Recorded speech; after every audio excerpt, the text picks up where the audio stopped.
Good morning, everyone, and welcome to another Flex University event. My name is Josh Graham. I'm the supervisor here for our group markets. And today we're going to be talking about how to get involved with group, really a roadmap to be successful for yourself and how best to work within our organization in order to be successful. Before we jump into exactly how to get there, I'd like to go ahead and talk about a quick background about our company. Flexible Benefits is located in Rosemont, Illinois.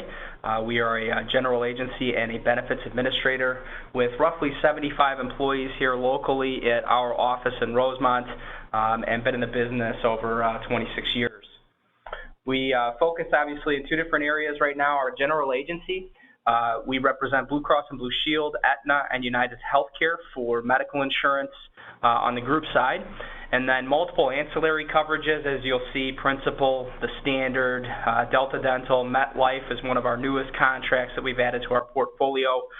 We have an exclusive contract with VSP with sheet rates that you can't get anywhere else. So very easy to sell. Always think about cross-selling when you're talking to any of your existing group clients or potential future prospects. As a benefits administrator, we can support flexible spending accounts, health reimbursement arrangements, HSAs or health savings accounts, federal COBRA administration. Many groups now are looking at being compliant, so we can support RAP documents as well as premium-only plans, which we'll actually talk about a little bit in this presentation. We do have a direct connectivity with Blue Cross and Blue Shield, so we can do cross-tech, which is basically allowing us to receive automatic claims feeds from the insurance company. We process those claims, and then we'll keep track of deductible amounts and expenses and reimburse members directly through a direct deposit or through paper check. We are one of Blue Cross and Blue Shield's vendors for HSAs on the group paperwork, so on the BPS you'll see Flex HSA as an option there, as well as in the retail shopping cart for any individuals. We have some significant enhancements coming in the early second quarter for FSA and HRA products. So we are going to be launching that soon, and we'll be providing more information as we have it readily available to you. So as we go through the presentation, please feel free to type any questions in on the right-hand side of the chat function, and I will address those at the end of the presentation. The goal here this morning is really to go through where our opportunity is in the market, focus on your pre-sale when it comes to groups, so as you're prospecting and getting some initial meetings with clients, making sure you're asking the right questions to be successful, what's required to go through a quote for a group product, making sure that you have all the right information ahead of time so there's no going back to the client and asking multiple questions. Once you've received a bid and you're going to get the business, how to successfully submit a group. Post-sale, really dealing with things you should do as a broker as well as how to work with us here at Flex on the group markets. And then we'll go ahead and address any questions that you have. So first of all, the opportunity. I would tell you that there is a lot available in the market. Where to focus your time is important. And a lot of times I get questions from agents saying, what should I talk about at some of these meetings? And I find one study very helpful. It comes out every year, usually towards the end of the second quarter, actually probably middle of the third quarter, now that I'm thinking about it. So the 2015 study by the Kaiser Family Foundation and Health Research and Educational Trust, which is local here in Chicago, really gives us a lot of great information. Many employers that you'll sit down with, they'll ask you questions such as, what are other businesses like mine offering to employees? How do they plan to control costs for the long term?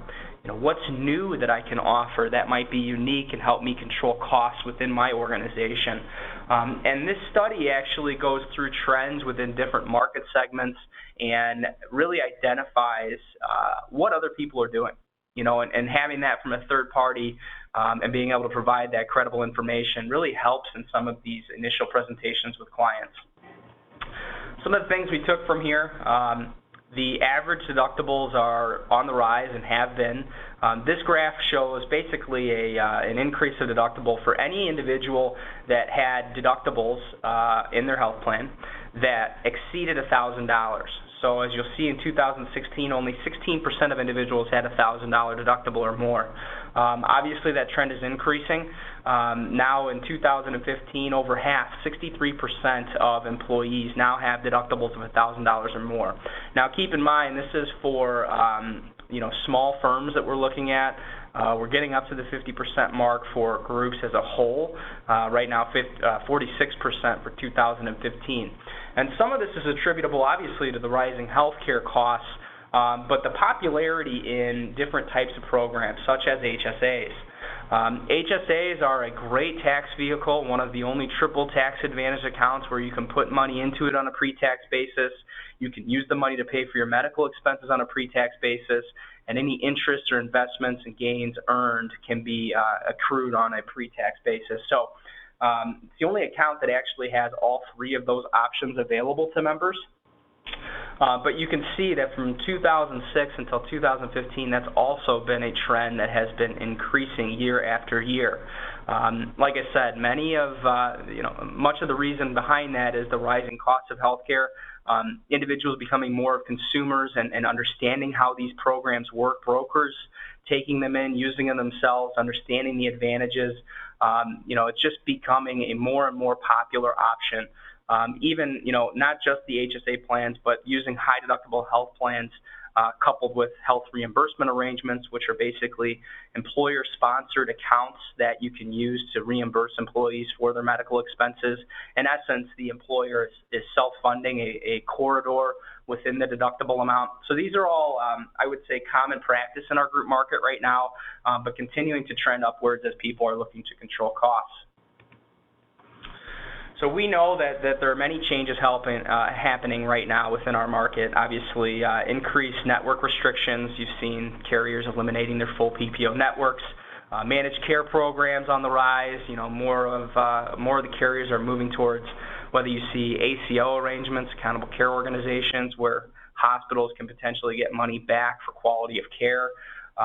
Whether that be through an HMO type program or smaller networks derived to help control how a patient receives care. All of that is an effort to control costs. Commissions we've seen decrease or potentially be eliminated altogether. These are threats per se, but whenever there's changes like this in the marketplace, we see that as an opportunity, a way for you to diversify yourself, to really specialize in a particular area and become a resource for your clients. What we have seen through that same study that Kaiser Family Foundation puts on is that premiums have increased on average 4% for 2015. The year prior, it was actually 5% in that study. When we look at smaller businesses, where most of us will most likely focus our efforts, I would say it's trending more around the 8% range. A lot of that is geared, like I said, towards making plan changes and controlling costs and things like that. But overall, it has been a steady increase in rates, and depending upon your particular clients, the majority of them have been, palatable. What we can do here at Flex is really support your growth in this market. We do a lot of different educational events. While it may be a challenge to navigate it, it is opportunistic for us to really get involved here. I'm not going to beat around the bush. There's a lot that you need to know when it comes to group insurance, but we're here to help you with that process. Many trainings that we have available will focus on actual carrier products. We focus on, like I mentioned, health reimbursement arrangements or HSAs. We have specified trainings for those particular programs. We're going to have some sales strategy type programs coming up, how to market yourself. So a lot of different things that we can do to help you through this process and really get a piece of the market share within the group markets if you have not participated in the past. The other thing about group is that you can continue selling all year long. You can set up a group plan that's new at any point. You can move carriers at any point. There's no restrictions typically, especially in the fully insured small group market within that. So you can sell as much as you want throughout the entire year. In addition to that, you can really approach, especially for those of you that have typically sold the majority of your policies on the individual market, you're selling one-off policies and focusing on getting referrals.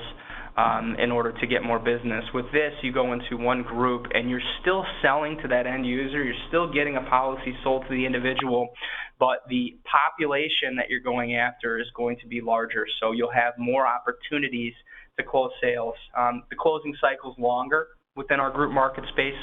However, you'll be able to get to more policies in one shot. On top of that, obviously, it's important that you market yourself. I would suggest that anyone you talk to, make sure they know what you do and how you do it. Even if it's just your quick not even 5 minutes, but let's call it a 30-second elevator pitch. Have a conversation, because I can tell you, you are going to run into so many people that are looking for someone that knows this market, because many agents are potentially getting out or don't want to deal with the health insurance anymore. I also see the flip side. I see a lot of people coming into the market, so there's a huge flux right now and a great opportunity for all of us.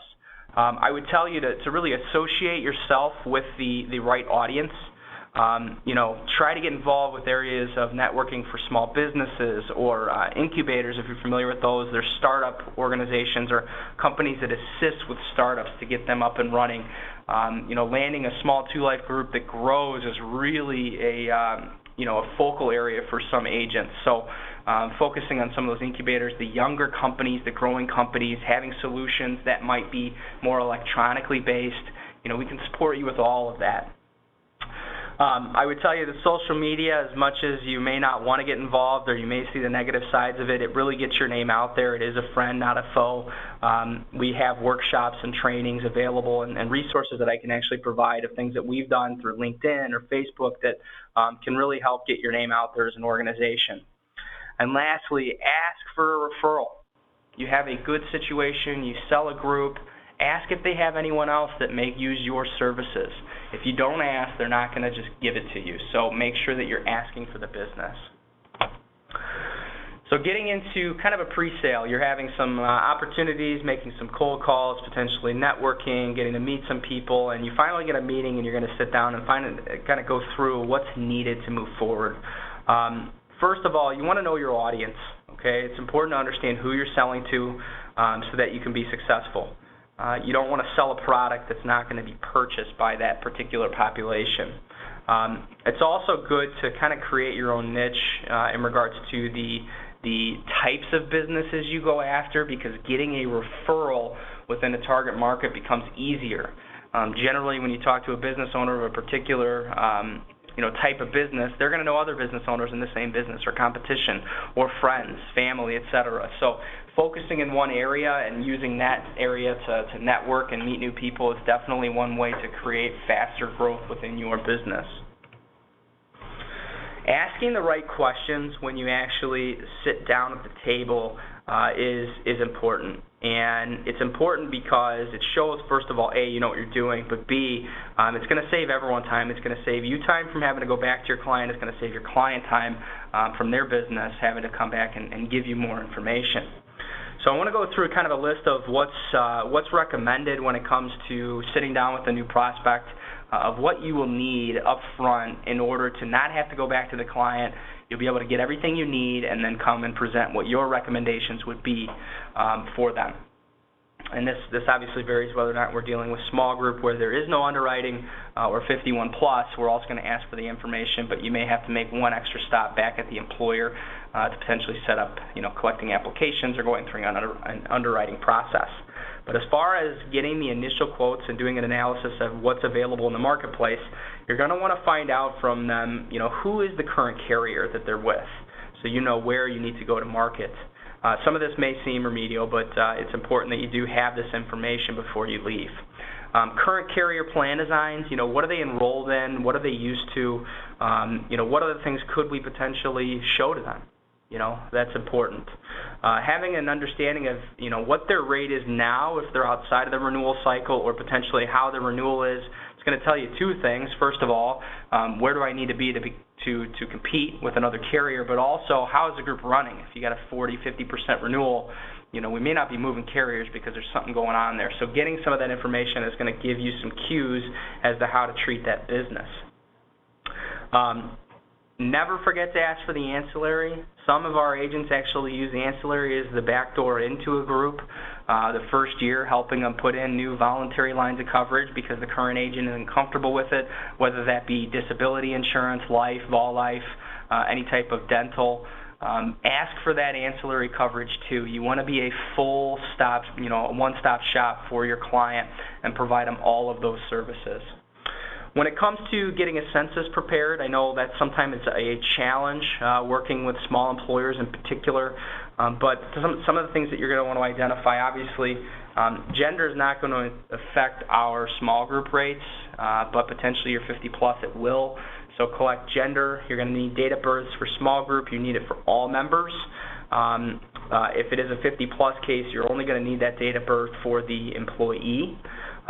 You'll be able to collect the tier of coverage if they give you all members, so you can get an idea of how they're going to enroll, but you're going to want to get that information. It's not always possible, but collecting plan elections so that you can do a true apples-to-apples comparison for your client is definitely helpful. So getting their actual plan elections is helpful. A lot of times it's available within a prior carrier bill. So you can ask for the bill. That'll also give you the rates. So that's a good thing to get, to be kind of a tool with this prospecting process. Home zip codes are required by some carriers, so it's always good to ask for it. You can dummy in an employer home zip code, but it's not always going to be a perfect fit for all groups, or all carriers, I should say. If you are going to be quoting ancillary, it's always important to ask for salaries and occupation so that you can run a disability quote. Obviously, disability is insuring someone's income, so you need to have that income in order to know what the carrier is going to be, potentially covering. Average total number of employees is a big thing that we talk about with all of our clients, really identifying how large of a company they are. Important because we need to identify what market to quote it in. Also, how we would handle underwriting is a big factor there. And potentially creating a new sales opportunity. If a prior carrier has a group in the small group market space, and that's been done because the previous broker just really hasn't looked at the total number of employees within the organization, there are significant savings available to someone in the 51 plus market potentially based upon their average age and health medical situation. So, asking these questions can open some doors for you to potentially find something that the other broker's not doing, to shed light on the fact that you need to be working with someone that knows this market inside and out. Full-time eligible count's important. A lot of times that's going to be on your census if your census included waivers, but many of the carriers are going to look at that full-time eligible count and you're enrolled and potentially assess the base rate on participation. So having that information is important. Employer contribution percentages. Some carriers in the 51 plus market will actually issue different rates depending on how favorable the contributions are. So if the employer is giving more money to an employee, that's going to help cut down on the adverse selection. For those of you that are not familiar with adverse selection, it's basically the idea of really only getting the bad risk within the group, the people that need the insurance. The other people can go get it elsewhere because they're younger, healthier, etc. But by providing a greater contribution, you get a better spread of that risk. So some carriers will look closer to that contribution to provide a more favorable rate. You want to ask questions to kind of get an idea of how electronically savvy someone might be. So whether they would find value in doing some type of an online enrollment service or any private exchange type solutions, just to get a better feel for how they will react to those types of situations. I would tell you that you want to be with someone that's willing to do more electronic things as we get into a more digital age. Working with cases that would be willing to go through online enrollments can save you a ton of time. Get a feel for what they've done in the past, what's worked, what's not worked, any challenges that they've experienced. Any carriers that they say, oh my God, there's no way, you can never put me with such and such carrier. I've had such a bad experience. That'll just save you time so you don't waste your time going to market for those particular carriers. However, I would caution you, some people have had experiences with the carrier in the past that they tell you, oh my gosh, I'd never work with them. because 10 years ago they had one claim that didn't get paid. Now, obviously, every carrier is subject to having claims issues and payment issues. Some have had more than others, and those have really been repaired or fixed over the years. So someone's bad experience, it may not be warranted in today's age. So don't be afraid to challenge them with the carrier that they've had issues with. If you know they've had improvements, explain that to them. Bring more value to the client so you can tell them exactly how they've changed. Now, they still may not want to go with that carrier, but that is the value you're going to bring as a broker. And then obviously you want to set an appropriate timeline for your follow-up meeting, whether that be coming back out to present the quotes that you're able to get from the market. You just in the sales process, you always want to have that next step in mind for both yourself as well as the client. When you talk about setting the next step, we need to know the right expectations when it comes to quote turnaround times and things like that. Now, the time frames that I'm going to show you here are in best case scenarios. There are windows, obviously, but as we get into open enrollment season, these time frames are expanded upon because of the sheer volume. Right now, through the middle of the year, these should be very accurate. So, don't set a poor expectation on when you're going to come back. Say, oh yeah, I'll have the quotes to you in a day, and it turns out it takes 3 days just to get it, or 7 days for an ancillary quote. So let's walk through some of the timelines. Focusing in the small group market, so this is the ACA 1 to 50. So these are age rated. It really takes us about 2 business days, call it 3 if we have an influx of new quotes. Sometimes we'll get them out to you even earlier than that. And that's because we're able to run those quotes here at Flex for you on your behalf. Obviously, we're able to go to multiple carriers for you to save you time, keep you efficient. That's the value we'll bring as an agency. Small group quotes, still considered small group at 51 plus, but a different market segment, so that may require underwriting, etc. If we can run them in-house, it would still be the same turnaround time, so 2 to 3 business days. However, if we have to send them out, depending upon the carrier, it's a 3 to 5 business day turnaround time for those. And that's assuming we have all the information from that previous meeting you had with the client. So you're able to collect all the data that we need to run those quotes. Obviously, getting us all that information is only going to improve upon the turnaround times. For any of our ancillary quotes, once again, if it's in-house, it's 2 to 3 days. But if they have to go out, the ancillary quotes take a little bit longer, especially with these other carriers. So I would ballpark anywhere from 5 to 10 business days to be safe. You could always go back with the medical quotes and follow up with the ancillary later if it's going to be that type of a situation that you need to get in there right away. But obviously showing the full package is going to bring shed more light on your value as an agent.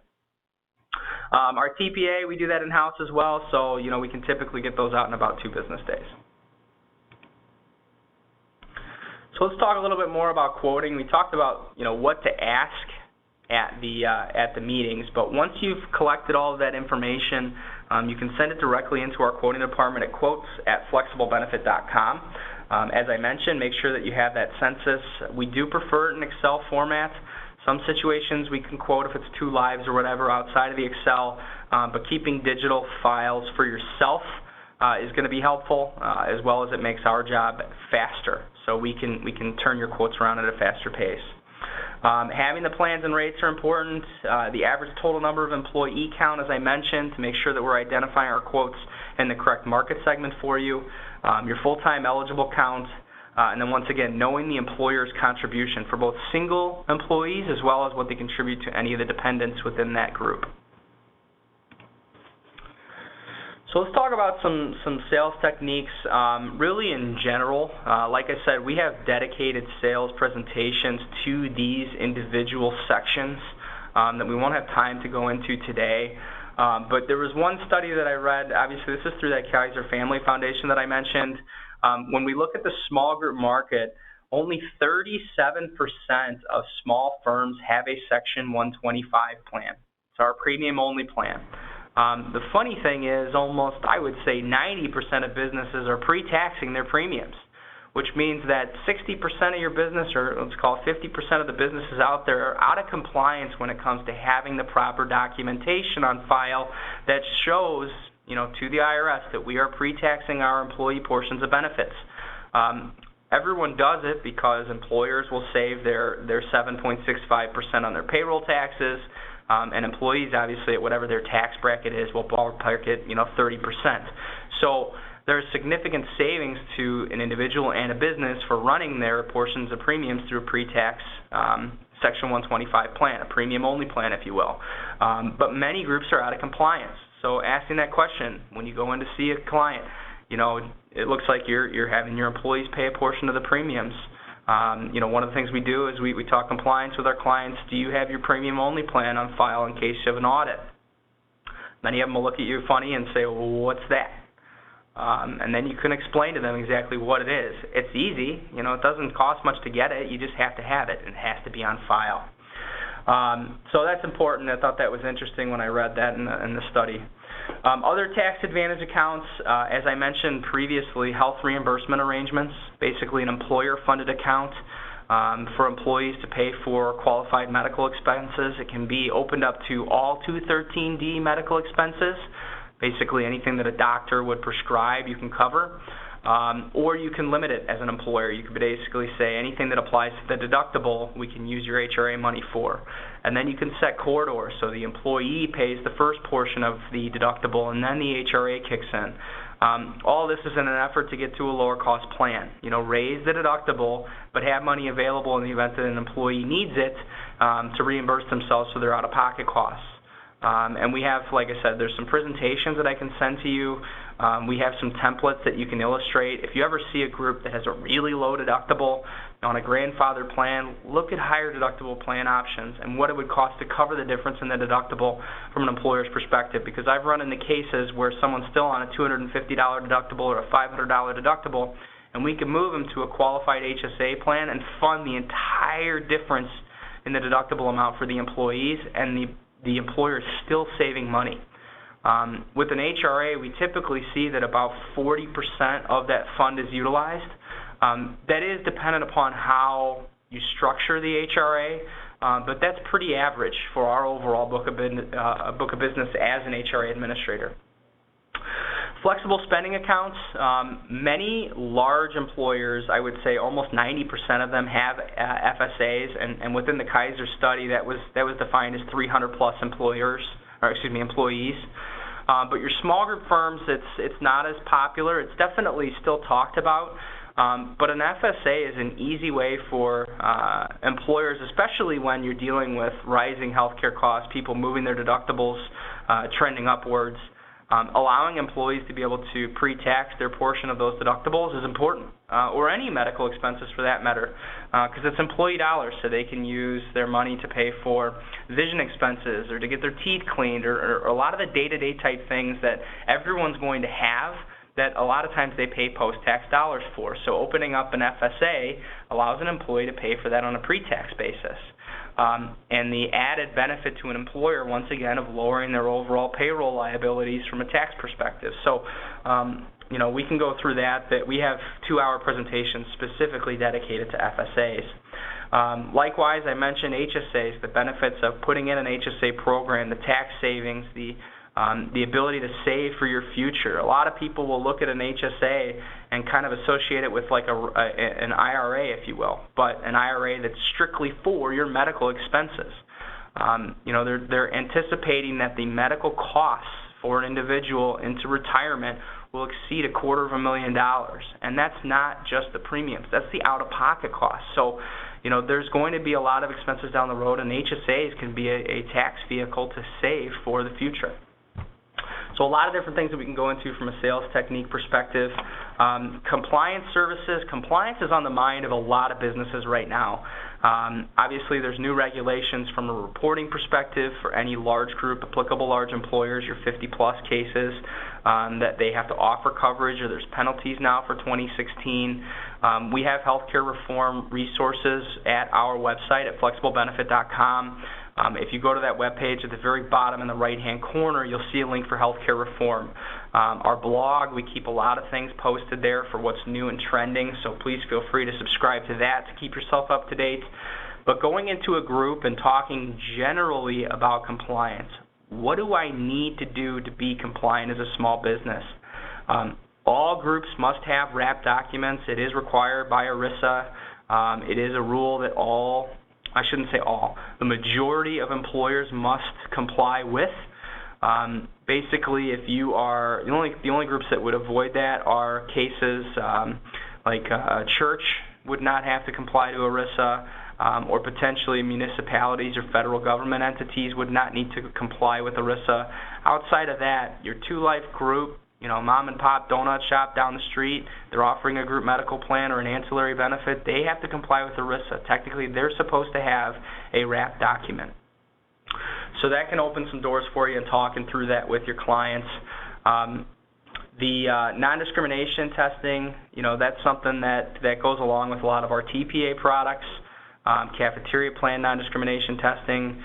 You want to make sure that you're not providing benefits to only your key compensated employees. So that's something you can talk about. POP plan preparation, obviously we kind of hit on that one earlier in the Section 125, the premium only plans. Have that conversation. Have a resource for this. You don't have to be the expert, know enough to talk about it, but bring someone in, that can help them with getting compliant, providing the wrap services or premium only plan services. Know enough to be dangerous from a broker's perspective, but you don't have to be the overall end-all user, that knows everything about compliance, because it's nearly impossible to know everything that's going on within our industry right now.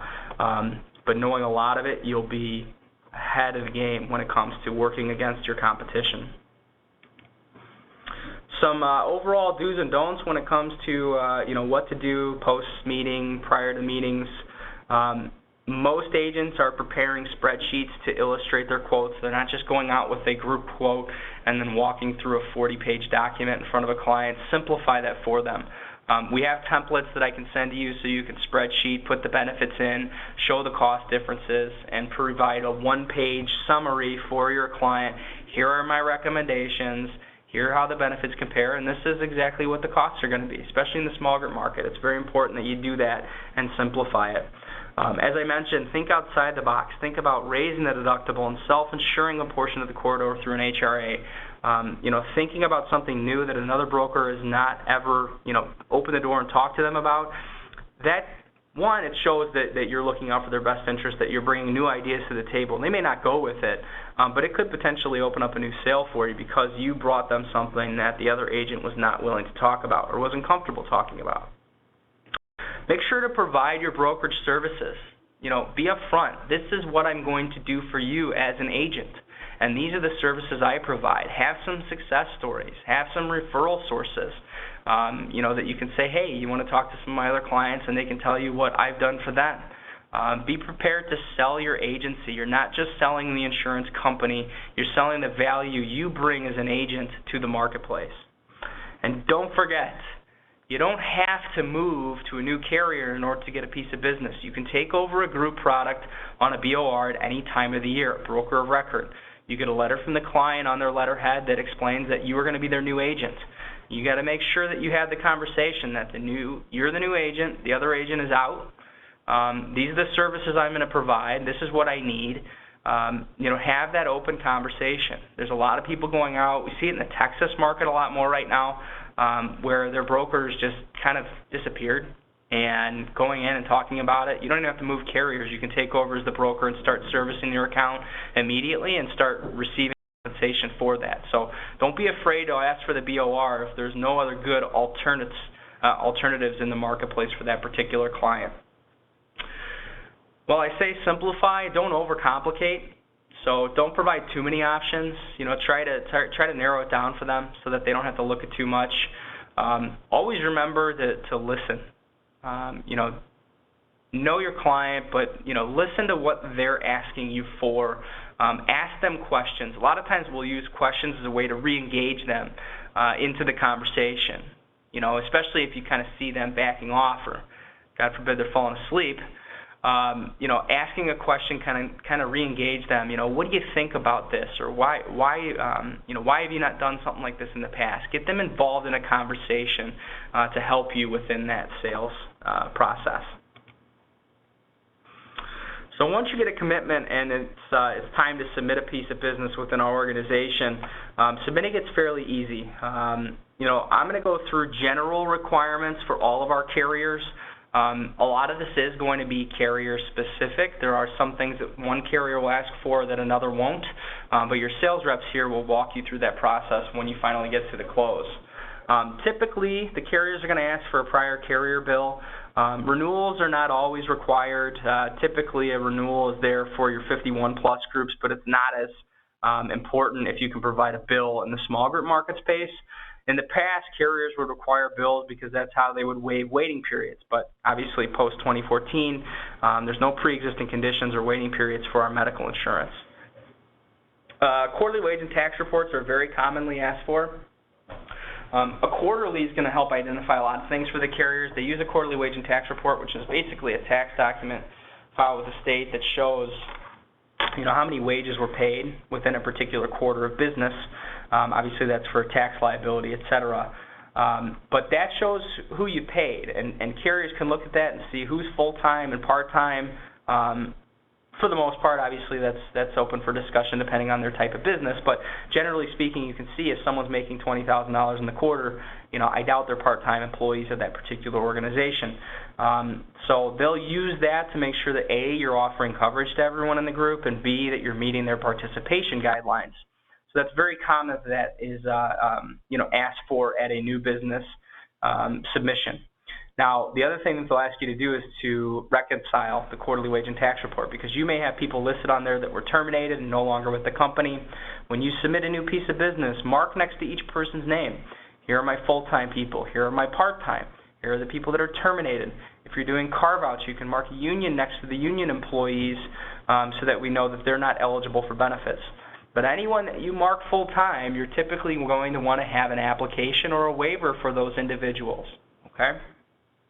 Employer-specific paperwork, some carriers have 4 applications, some have 1. Just depends on where you're going to place that business.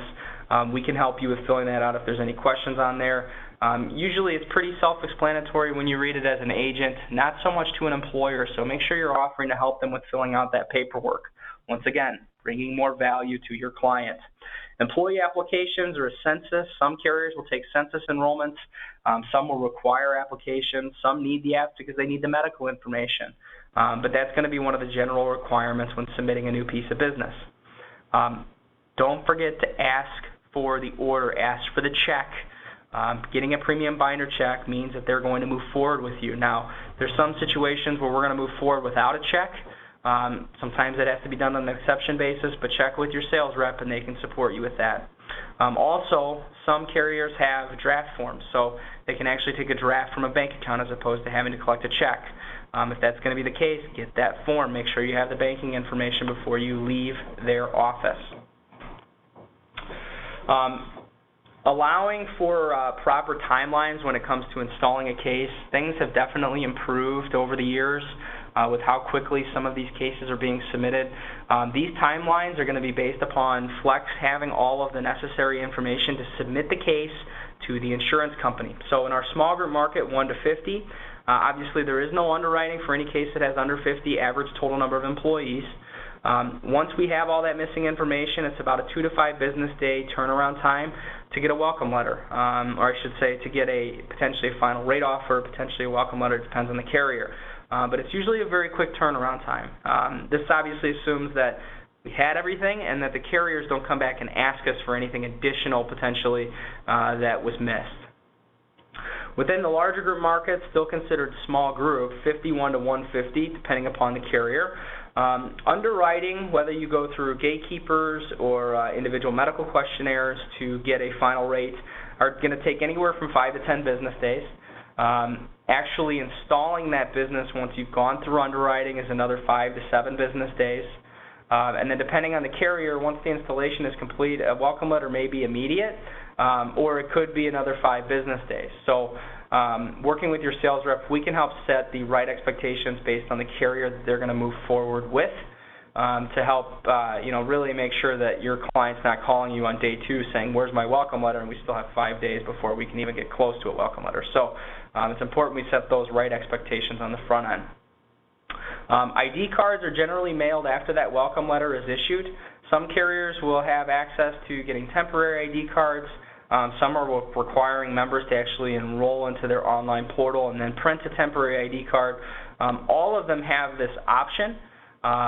So it just depends upon whether you'll be able to assist them as a broker to get access to those temps, or if we have to make that request. So the actual permanent ID cards for medical insurance are going to mail to the member's home in about 7 to 10 business days once that welcome letter has been issued.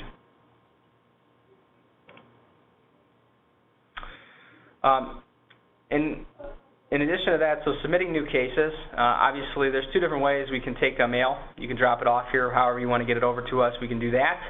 Make sure you make copies of everything, because we're going to come back and ask questions on applications that you'll need to reference potentially. So have copies for yourself. You can mail it into our office at Flexible Benefits. We're at 10275 West Higgins in Rosemont. Put your group sales rep's contact name on there so that they get it directly. It'll be dropped off at their desk when it arrives. And that way we can go through it and make sure we're not missing any key items. We do have checklists available for all of our carriers that'll help you with collecting all the right information on the front end.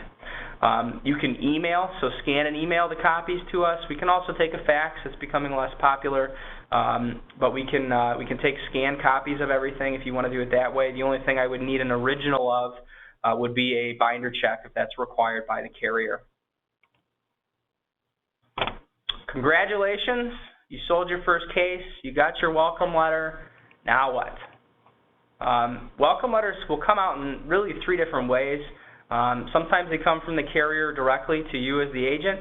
Sometimes we'll send them out directly from us to you because we pull them from the site. And sometimes the carriers send them out directly to your client. Hopefully they CC you, sometimes they don't. You know, one way or the other, there should be communication to you that this case is in force. So, you know, your responsibility as an agent is to make sure that welcome letter gets to your client. That welcome letter is very important. That is the guarantee of coverage. So once you have a welcome letter, that carrier is now going to be on the hook for any claims moving forward. Once you have a welcome letter is also the time when you can go to your previous carrier and ask them to terminate coverage. Most carriers will retroactively cancel coverage if you're already past the effective date with proof of the new carrier's welcome letter. So it's important to know, and this is like rule number 1 when it comes to group insurance, don't ever terminate your policy until you have this welcome letter. A final rate offer is not a welcome letter. You have to have that proof of coverage, and that's what the welcome letter is. Once you have that, feel free to go ahead and take care of that termination right away with the previous carrier. You can send that into our service team, and we can process it with the carrier if that's one of the group products that we offer within our organization. From a servicing perspective, we have 2 really cool resources that we find really good feedback from the agents that work with us. One of those is our agent support guide. So some of your most frequently asked questions, we give step-by-step tutorials of how to handle membership changes or how to pull a bill, things like that. Most frequently reference phone numbers. All of that's available on our website. I gave you the link, but if you go to our main web page and then click on your producers, all of your resources are going to be in the resources tab. So that's going to be the support guide. We'll talk about the brochures and forms will be in there. All of our upcoming Flex University events will be in there. So that's really your go-to section for any of our value-added services that we provide. Brochures and forms, this is one of the coolest sections that we keep up to date all the time. We house all of the either summary of benefits and coverage or highlight sheets within that portal. All of your employer paperwork is available there. Obviously, you can reach out to your sales rep and they'll get it over to you as well. But it's all available to you. So if you can't get a hold of someone, there's information there, whether it be brochures, value-added programs. Literally, you go to that web page and you can click on whether you're looking for group or individual, and then you can search by carrier and market segment and whether you want forms or brochures. A lot of different things are available to you there in one place. So you don't have to go log into the carrier's website to get a lot of those materials. So we try to make your life easier in providing that resource to you. So hopefully you utilize that and find value in it. In addition to that, for our servicing department, they're fantastic. I love working with them. They can handle any general questions you have. If you have questions about the plan designs for any in-force business, so this is really working once you have that welcome letter, you would transition away from your sales reps per se to the servicing department for any of your in-force existing business. They would work with you with any renewal questions you might have with that carrier. You would come back to the sales rep now in the event of moving to a new carrier. But if you're going to be remaining as is, you got a good renewal, you're just making a plan change, or you have questions on processing, or do I need to collect applications from employees at renewal, they're going to be a great resource for you. They can assist with the actual plan changes when they do come up. So if you need to add a new plan or make a change to an existing plan, they can support you with any of those questions. Submitting any membership requests to the carrier. So if you had a new hire and you needed to add them to coverage and you had an application, you could send that in to us. We can send it off to the carrier on your behalf. We also have support guides for how to do that online. That's the fastest way. Typically with our carriers, you can add the employee and print a temporary ID card all in one fell swoop and be done with it, not having to wait and follow up later. So that's a great resource for you as well. So just to kind of recap, next steps, obviously if you're new in the business, you need to get your health and life class taken and then your exam done so you have your producer's license. Make sure that you work with us to do any of your carrier licensing. So you need to get appointed with each one of the groups or the carriers that you do represent. If you're already appointed in the individual market, a lot of those are the same. The one caveat, United and United Health One are different companies, so you need different licensing there. Typically, Aetna and Blue Cross are the same. Forward that information to licensing@flexiblebenefit.com or reach out to your sales rep. We can get you the appropriate paperwork. If you're newly getting appointed with Blue Cross, you would need to get a link sent out to you, and you would fill out your appointment online. Aetna's is also done online, and you select your general agency in that process. After you've done that, you've gotten all your contracting, it's time to continue to educate yourself. You're in the right path right now, attending this particular webinar. We'll have many more coming up. We do have a local event coming up on April 13th that is going to be carrier specific for United Healthcare Group products. If you want to get signed up for that, call your sales rep here in the office and they can get you assigned and set up. We don't have it posted right now on the Flex University website, but we wanted to extend the invitation for anyone that's newly getting into group because it's a great overview of all the different products and processes within United. There's over 40 or 50 recorded webinars from previous presentations that we've done on our website as well. So under the videos tab, you can go ahead and watch any of those on your own time to continue to educate yourself. But I would say start prospecting now. This is the time to start getting in touch with clients. You're going to find a lot of groups that have 12/1 renewals. Plant that seed now, and that way when it comes up for renewal, it's a warmer call to start that process. But there are a ton of groups that can save money today by making changes, and they just didn't realize that there were other products in the marketplace for them. So start prospecting, get in touch with your sales reps, and we can help you immediately. There is just an untapped huge opportunity for us right now in the group marketplace, and it is growing constantly because of all of the complexities within our particular market. Like I said, continue to educate yourself. There's an unlimited earnings potential all year long, so you can sell group anytime during the year.